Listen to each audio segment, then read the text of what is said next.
Welcome back, viewers. I hope you're enjoying the Scenic Rim and Darling Downs. What a beautiful place up top here.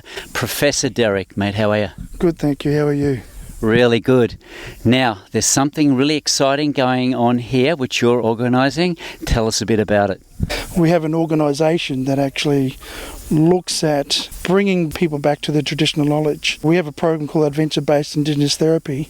And so adventure therapy has been going on since the 1850s when they recognised that adventure therapy, children learnt better outside the classroom in the wilderness, in the bush area. In the 1960s, they recognised that adventure therapy was, adventure was actually good therapy for actually helping people with the emotional, social well-being. Adventure therapy in 1960s was recognised it was a therapy in its own right that actually helped people with emotional, social and their own mental well-being. We've taken the adventure therapy, put in traditional practices, teamed up with Camping and Country with Ernie Dingo, an adult camp, and then we did a young men's camp. And so we focused on traditional fishing. So we made spears, we did fish traps, we showed them the different plants you can use to actually bring the fish up. The young fellas loved it. Our land as Australians, we start to forget exactly where the food comes from, exactly what labour and effort is taken into raising cattle and growing things.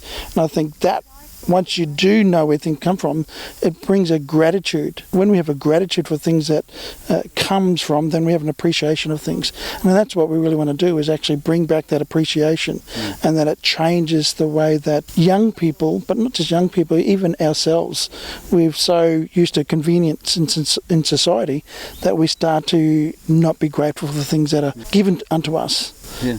Well, I find that really good, especially for Pete the Surfaroo, because I'm all about Australia, where it originates from. The Aboriginals were here. They've lived off the land for hundreds, thousands of years, but it's getting lost now with all this technology. You know, people are focusing on Instagram and all that, but coming out to the land here to see what it's all about, to learn about plants that are medicine, what the Aboriginal background was. It's so great to see. And of course, you now setting up this organisation to look after the younger community to learn about all this is really great. The land where we are, it's kind of uniquely placed that there are walking tracks. One is an initiation walking track. Our vision is actually taken a lot of young fellas through that track, and older adults as well. Boys and girls, of course, honouring the traditional practice in certain places where they can't go to.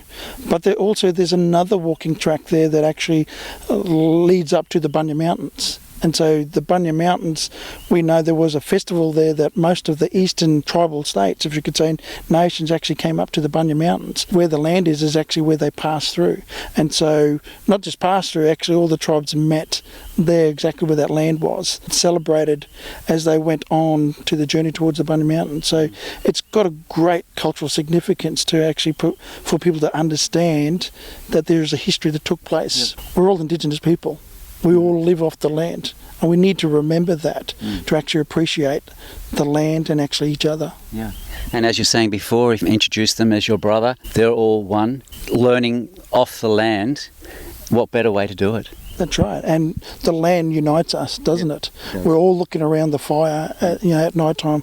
We all feel together, and we're all smelling that smoke, and it creates an atmosphere that actually lingers on with you as you go back into the city. For young generations out there from the city, and they're looking at this now at the moment, they're going, wow, I'd love to be a part of this.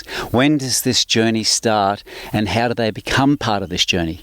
So this journey is evolving this year. We'll be sending out submissions for grants as we start getting the programs, and we have a staged process. Yep. We have lots of ideas, but we can't do that all at once, because you need the resources in place, and you need a certain education level for everyone to understand exactly the way things are supposed to be to actually make it a therapeutic approach. Sounds great. Well, I hope you enjoyed. That was really important, positive for Australia. Guys, stick with us. Professor Derick, Pete the Surfaroo, we're off to some more Scenic Rim and of course Darling Downs. We'll see you shortly. Bye for now.